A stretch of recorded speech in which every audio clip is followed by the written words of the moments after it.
na five. Pre-pandemic nga yung first no? Saan ba tayo first nag-misa MQ? Doon pa o dito na? Doon pa, no, sa bahay? Yung first mass ko with them, no?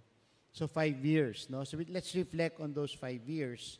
And then lastly, I'd like to say something about the readings, no? Especially the gospel. Una sa lahat, yung gratitude, ano? You know, more and more, I realize na isa talaga sa mga biyayang dapat ipanalangin natin palagi is yung lagi tayong nagpapasalamat, no? Deep sense of gratitude. I think gratitude gives us a very good mindset, di ba? Very good framework. Kasi kung isipin ninyo, kung walang gratitude, ang daling maging always dissatisfied, di ba? Hindi ka happy na meron ka nito, di ba? Di ba yung mga iba, yung may cellphone, gusto niya yung mas mataas na never ending, di ba? Never ending yung sana ganito, sana ganon, di ba?